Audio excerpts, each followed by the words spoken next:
Next நம்ம என்ன பார்க்க போகிறோம்னா short in the darkness dark தான் ரைட்டா. அதனோட குளோசரியை பார்க்க போகிறோம். குளோசரின்னு என்னது? சொற்களஞ்சியம்னு அர்த்தம். சொற்களஞ்சியம் என்னது?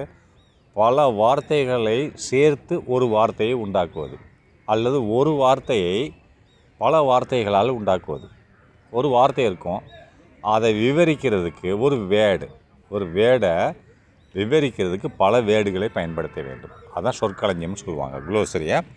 அப்போ பாருங்கள், எம்பேர்க்குடுன்றான். எம்பேர்க்குடுனா புறப்படுதல், செல்லுதல் ரைட்டா. புறப்பட்டார், ஹி எம்பேர்க்குடு. ஹியர்னால் இங்கேருந்து புறப்பட்டார், ஹியர் அப்படின்னா இங்கேருந்து புறப்பட்டார் அர்த்தம், புறப்படுதல் ரைட்டா. அப்போது போர்டேடுன்னு சொல்கிறான். இப்போது விமானத்தில் ஏற போவாங்க, பிரைம் மினிஸ்டர் போர்டேட் அட் யூஎஸ் ஏர்லைன்ஸ்னு சொல்லுவாங்க. அப்படின்னா பிரதம மந்திரி என்ன ஏறினார், எதில் ஏறினார்? விமானத்தில் ஏறினார், யூஎஸ் விமானத்தில் ஏறினார் அப்படின்னு ரைட்டா. போர்டேட்னா ஏறுதல், ஏறி செல்லுதல் ரைட்டா.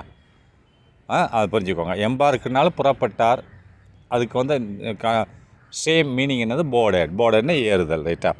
அடுத்து எஸ்பேடுனா ஏற்கனவே சொல்லியிருக்கேன், ரயில்வே ஸ்டேஷன்லேயும் அவனோட ஃப்ரெண்டை நீண்ட தூரத்தில் பார்த்துருக்கான்னு சொன்னார்ல, கண்டார் அப்படின்றான். எஸ்பேட்னா கண்டார். அதனோட இன்னொரு மீனிங் என்னது? காட் சைட் ஆஃப் அப்படின்னா. காட் சைட்னா காட்னா பிடித்தார், சைட் ஆஃப்னா பார்வையை பிடித்தார்னு அர்த்தம். அதுக்கு மீனிங் என்னது? பார்த்தார் ரைட்டா. இது எதை குறிக்குன்னா தூரத்தில் உள்ள நபரை பார்க்குறது, பக்கத்தில் உள்ளவங்களை பார்க்குறதுக்கு எஸ்பேடு வராது ரைட்டா. காட் சைட் ஆஃப் அப்படின்னா தூரத்தில் உள்ள ஒரு நபரை பார்க்கிறது ரைட்டா. பார்த்தார்னு சொல்லலாம். கண்டார். எஃபெக்சுவலி அப்படின்றான். அதுக்கு என்ன? இன் வெயின்னு அர்த்தம். அதாவது எஃபெக்சுவல்னால் பயனற்ற முறையில் இருக்கிறது ரைட்டா. பயன் இல்லாமல் இருக்கக்கூடிய ஒன்று ரைட்டா, பயனற்ற முறையில். அப்போ இன் வெயின்னால் கஷ்டம் ரைட்டா. ஐ ஆம் இன் வெயின் அப்படின்னு நான் கஷ்டப்படுகிறேன் என்ற அர்த்தம். அது என்ன? வீணாக போகிறது ரைட்டா. இன் வெயின் அது வீணாக போகிறதுன்னு அர்த்தம் ரைட்டா. அதோட சேம் மீனிங். எஃபெக்சுவலினா பயனற்ற முறையில் இருக்கிறது, அது வீணாக போகிறதும் பயனற்ற முறையில். சாப்பாடு வீணாக போச்சு ரைட்டு, ஓகே, கீழே போட்டுறேன். அப்போ ரூஃபுல்லின்னு சொன்னால் ரிக்ரெட்ஃபுல்லின்னு சொல்லலாம், சாரோஃபுல்லின்னு சொல்லலாம். அப்போ ரூஃபுல்லின்னு சொன்னால் வருத்தத்துடன் மீனிங் ரைட்டா, வருத்தமாக இருக்கிறேன் அப்படின்னா. அதே இது சேம் மீனிங் ரிக்ரெட்னு வருந்தி ரைட்டா, வருந்துதல். அதேமாதிரி சாரோன்னா துக்கம், இப்போ துக்கமாக இருக்கிறேன்னு சொல்கிறோம்ல, இது மூணுமே ஒன்று தான். அடுத்து பேண்டோமைம் அப்படின்றான். பேண்டோமைம் அப்படின்னு சொன்னால் என்னது? அதாவது ஊமை நாடகம்னு சொல்லலாம். பேண்டோமைம் அப்படின்னா இப்போ நம்ம சினிமா பார்க்குறீங்க, அதில் வந்து சவுண்டு வருது, படமும் தெரியுது, திடீர்னு ஸ்பீக்கர் அவுட் ஆகி போயிடுச்சு, படம் மட்டும் ஓடிக்கிட்டுருக்கு. படம் ஓடுதான், ஸ்பீக்கர் அவுட் ஆயிடுச்சு, அப்புறம் படம் ஓடிக்கிட்டு இருக்க சவுண்டே வராது. அதான் ஊமை நாடகம் ரைட்டா. அதுதான் என்ன சொல்லுவாங்கன்னு சொன்னால் பேண்டோமைம் சொல்லுவாங்க. பேண்டோமைம்னா ஊமை நாடகம்னு சொல்லலாம். அதுக்கு என்ன இங்கிலீஷில் இன்னொரு வேர்டு என்ன சொல்கிறோன்னா எக்ஸ் அக்ரிகேட்டர்னு சொல்கிறோம். இதனோட meaning. Next behaviour. Exaggerated பிஹேவியர்னா குணநலங்கள்னு அர்த்தம். எக்ஸ் அக்ரிகேட்டட் பிஹேவியர்னு சொன்னால் அதாவது அவனோட மிகைப்படுத்தப்பட்ட குணநலங்கள், கேரக்டர்னா பிஹேவியர்னு சொன்னால் நடத்தைன்னு சொல்லலாம். மிகைப்படுத்தப்பட்ட நடத்தை இப்படி சொல்லலாம் நீங்கள் ரைட்டா. எக்ஸ் அக்ரிகேட்டட் பிஹேவியர்னால் மிகைப்படுத்தப்பட்ட ஒரு நடத்தை ரைட்டா. அதுதான் இந்த பேண்டோமைம்னு சொல்லலாம், அதாவது ஊமை நாடகம் ரைட்டா. அப்போ குவைடுன்னு சொன்னால் நான் ஏற்கனவே சொல்லியிருக்கேன் இல்லையா, பவுண்டுன்னு சொல்லியிருக்கேன். அப்போது குவைடு பிரிட்டிஷ்காரனோடது. அப்போ குவைடுக்கு மீனிங் என்னது? 1 பவுண்ட் ஸ்டெர்லிங். அப்போ 1 பவுண்ட் ஸ்டெர்லிங்க்கு பேர் குவைடுன்னு சொல்லுவாங்க. ஒரு குவைடு வந்து என்னது? இஸ் ஈக்குவல் டு 1 பவுண்ட் ஸ்டெர்லிங்னு சொல்லுவாங்க. அடுத்து எக்ஸ்செக்கர்னா கருவூலம்னு சொல்லியிருக்கேன். அதாவது மணிப்பிரசை நம்ம மணிப்பிரசுன்னு சொல்லுவோம்ல இந்தியாவில், பிரிட்டனில் எக்ஸ்செக்கர்னு சொல்லுவாங்க. மணிப்பிரசுன்னு சொல்ல மாட்டாங்க, எக்ஸ்செக்கர்னு சொல்லுவாங்க. அதோட இன்னொரு மீனிங் என்னது? நேஷனல் ட்ரெஸரினால கருவூலம் தான். இப்போ கவர்மெண்ட் எம்ப்ளாயி சம்பளம் எங்கேருந்து போகிறாங்க? ட்ரெஸரியிலேருந்து போடுறாங்க ரைட்டா. அப்போது அதான் நேஷனல், தேசிய தேசிய கருவூலம் சொல்லுவாங்க. அப்போ கிறிஸ்ட் என்னது? சின்னம்ன்றது என்னென்னா, அதாவது இந்த சின்னம்னு கூட வராது, கிறிஸ்ட்னு சொன்னால் ஒரு முத்திரை. சின்னம்ன்றது என்னது? ஒரு பேப்பரில் பிரிண்ட் பண்ணால் கூட அது சின்னம்தான். அந்த சின்னத்தை வச்சு இன்னொரு சின்னம் உண்டாக்க முடியுமா? முடியாது. கிறிஸ்டின்னு சொன்னால் அதை வச்சு அதே மாதிரி நீ ஒரு பேப்பரில் ஒரு குத்து குத்தின்னு அதே மாதிரி விழுகணும். இவன் தவறுதலாக போட்டிருக்கான், முத்திரைன்னு சொல்லுவாங்க, ரைட்டா? அதை நம்ம ஸ்டாம்ப் அடிக்கிறோம் இல்லையா, அது மாதிரி ஒரு முத்திரை, அதாவது கிறிஸ்டின் சொன்னால் முத்திரை தான் அதை சொல்லுவாங்க. சரி, இருந்தாலும் பரவாயில்ல. இவன் என்ன கிறிஸ்டின் சொன்னால், கிறிஸ்டின் என்னது? சின்னம். அதனால் பார்த்துங்க, சின்னம். ஆனால் இது எக்ஸாம்பிள் என்ன? சிம்பிள்னா ஒரு சின்னம், இது சின்னம் தான். கிறிஸ்டினா சின்னம், சிம்பிள்னா சின்னம். ரெப்ரசன்டிங், அப்போ ரெப்ரசன்டிங்னா குறிக்கிறது. எதை குறிக்கிறது? ஃபேமிலி, ஒரு குடும்பத்தை குறிக்கக்கூடிய ஒரு சின்னம். ரெப்ரசன்டிங் ஃபேமிலினா ஒரு குடும்பத்தை குறிக்கக்கூடிய ஒரு சின்னம். அந்த சின்னமானது என்ன செய்யுது? நல்லா கவனிச்சுக்கோங்க. ரீப்ரொடியூசிங் ஆன் ரைட்டிங் பேப்பர், எழுதும் பேப்பரில் எழுதக்கூடிய பேப்பரில் தன்னுடைய இதை நகலை உருவாக்குகிறது. சாதாரணமாக ஒரு பேப்பரில் உள்ள சின்னம் அது இன்னொரு பேப்பரில் உண்டாக்க முடியுமா? முடியாது. அதுக்கு தான் முத்திரைன்னு சொல்லுவாங்க, ரைட்டா?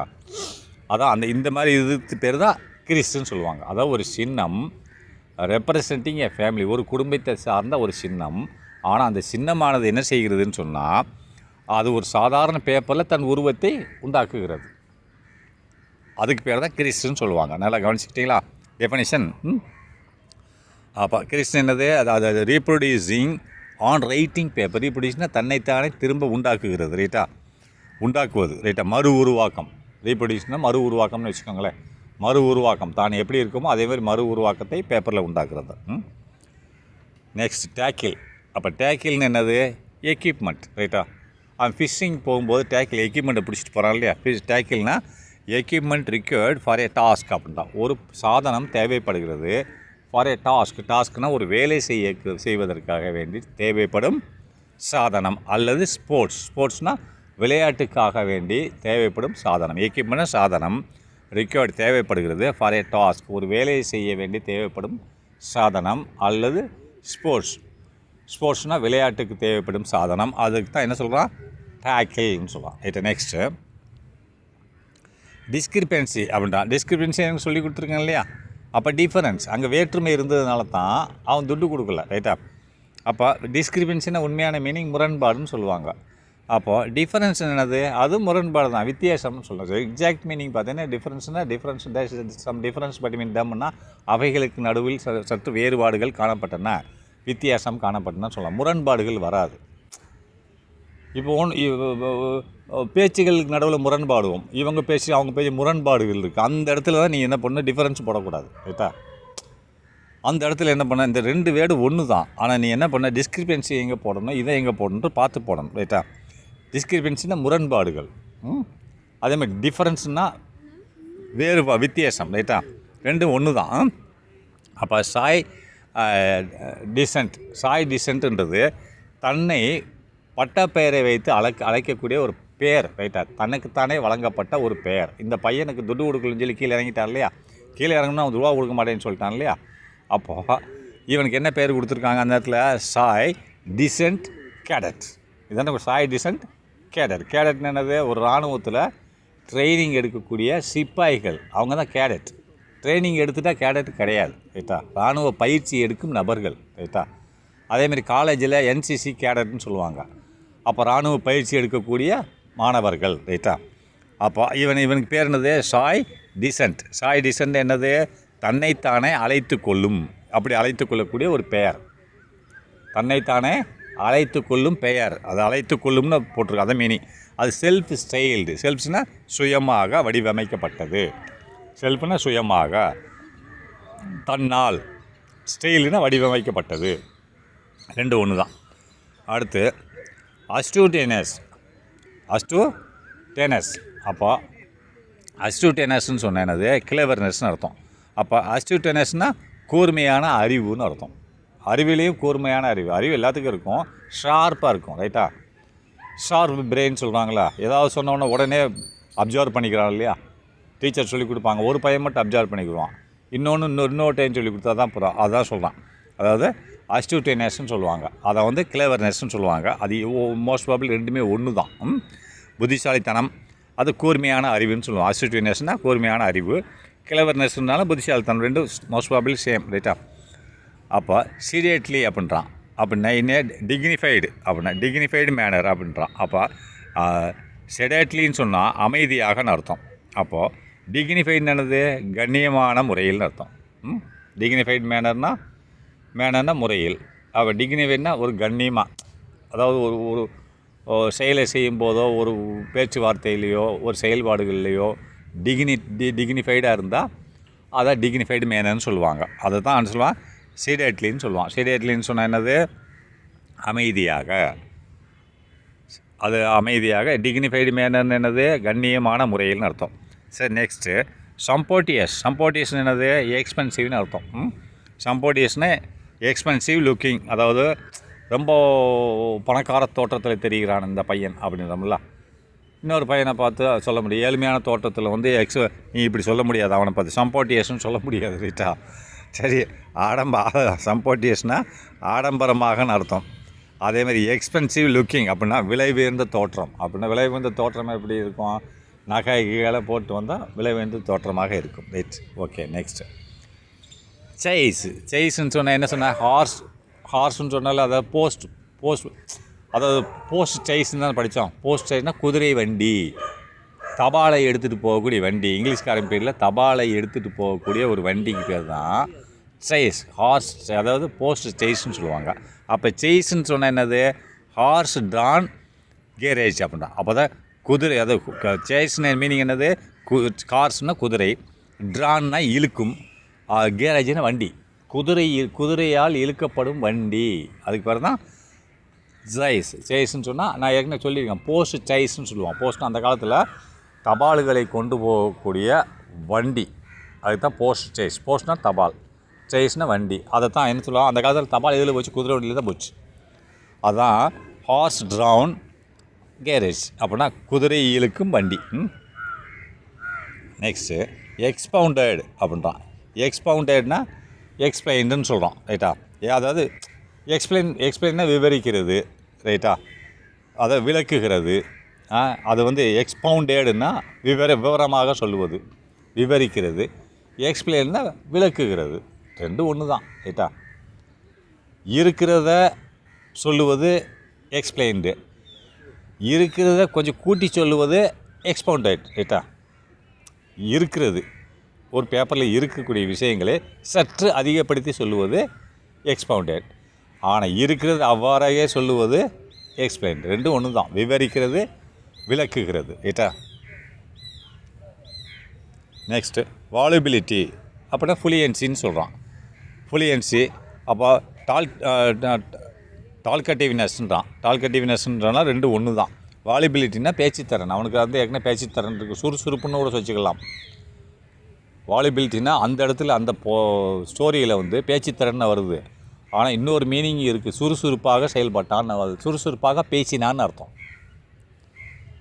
ஆக்சுவலி அந்த வால்யூபிலிட்டி வந்து பேச்சுத்திறன் அப்படின்னா பேச்சுத்திறன், சுறுசுறுப்பான பேச்சு அப்படின்னு அர்த்தம், ரைட்டா?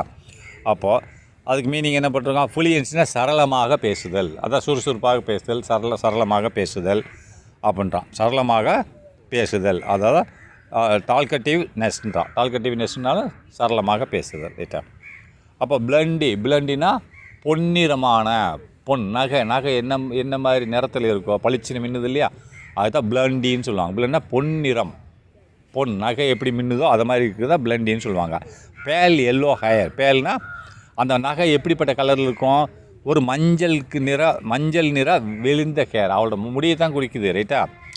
அவள் முடியை மாற்றிட்டால பிளண்டின்னு சொன்னால் பொன்னிறமான முடின்னு அர்த்தம். பொன்னிறம் தான், ஆனால் அதோட மீனிங் என்ன, பேல் எல்லோ ஹேர். அவளோட முடி எப்படி இருந்ததுன்னா பேல் எல்லோ கலர், அதாவது வெளிர் மஞ்சள் நிறமாக இருந்தது முடி, வெளிர் மஞ்சள் நிற முடி.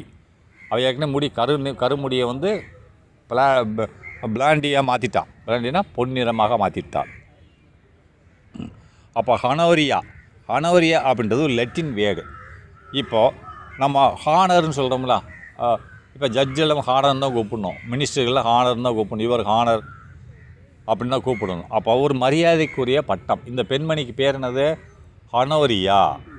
ஹனோரியான்னு ஜார்சன் ஜகோ அப்படின்ட்டால. அப்போ இந்த அம்மாவுக்கு ஒரு மொதல் பேர் ஹனோரியான்ற பேர் இந்த அம்மாவுக்கு உண்டு, ரைட்டா? ஏற்கனவே சொல்லி கொடுத்துருங்க. ஹனோரியானா லெட்டின் வேர்டு. அதை எப்படி பிரிக்கிற? ஹானர் இங்கிலீஷில் ஹானர்னு சொல்லலாம். ஹனோரியானா அதாவது அது லெட்டின் வேர்டு தான். அது இங்கிலீஷில் என்ன சொன்னால் ஹானர்னு சொன்னால் மரியாதை. கமா போட்டு எ உமன் ஆஃப் ரெப்யூட்டேஷன் அப்படின்னா புகழ் பெற்ற ஒரு பெண்மணி. ரெப்யூட்டேஷன்னா புகழ். ஆஃப் எ உமன்னா புகழ் பெற்ற ஒரு பெண்மணி, புகழை வைத்திருக்கும் பெண்மணி. இது ரெண்டு ஒன்று தான். நெக்ஸ்ட் மேட்டர்னு அம்மான்னு சொல்லி கொடுத்துருக்கேன் இல்லையா? MATER, டபுள் டி போட்டக்கூடாது. டபுள் டி போட்டிங்கன்னா விஷயம்னு பொருள்னு ஆயிரும், சம்பவம்னு ஆயிரும். சிங்கிள் டி போட்டால் தான் அம்மான்னு அர்த்தம். ரைட்டா? இது என்னது? லெட்டின் வேர்டு. மேட்டர், மெய்ட்டா. இந்த மேட்டர், மெய்ட்டா இந்த ரெண்டு வேர்டு லெட்டின் வார்த்தை. இதுக்கு பேர் அம்மான்னு அர்த்தம். இங்கிலீஷில் என்னது? மதர்னு அர்த்தம். நீ வாட்டுக்கு போடும்போது 2 டீயை போட்டு தொலைச்சிடக்கூடாது. அங்கே புக்கில் போகிற மேட்டர்னு வந்துகிட்டு இருக்கு. உமன் இப்போ மதர்னு வரல. நீ 2 டீ விட்டு அம்மாவுக்கு பதில் பொருள் ஆயிரும், பார்த்துக்கோங்க. அப்போ கோரண்ட்னு சொன்னது அந்த ஒரு நாய் இருந்தது இல்லையா? கோரண்ட்னா அனிமல் ரெப்ரசன்டிங் இந்த ஆக்ட் ஆஃப் ரன்னிங். அப்படின்னா ஒரு மிருகம் குறிப்பிடப்படுகிறது எவ்வாறாக? ஓடுவது போல். அப்போ நாய் ஓடுற மாதிரி போகுதுல்ல, கோரண்ட்னு சொல்கிறோம் இல்லையா? அந்த ஒரு சிம்பிள் வச்சுருக்காங்க. கிரிசன்ட்டோட கோரண்ட் இருந்தது இல்லையா? அதை என்ன சொல்கிறான்? அதை கோரண்ட்னு சொன்ன என்னது? அதாவது ஓடும் செயலில் சித்தரிக்கப்படும் விலங்கு அப்படின்றான். அதாவது அனிமல்னா ஒரு விலங்கு. ரெப்ரசன்ட்னா சித்தரிக்கப்படுகிறது எவ்வாறாக? இந்த ஆக்ட் ஆஃப் ரன்னிங்னா ஓடும் செயலில். ஆக்ட்னா செயல், ரன்னிங்னா ஓடுதல், ஓடுற மாதிரி உள்ள செயலில் சித்தரிக்கப்படும் விலங்குக்கு பேர் தான் கோரண்ட். சரி, ஓகே, முடிஞ்சிடுச்சு. ரைட்டா?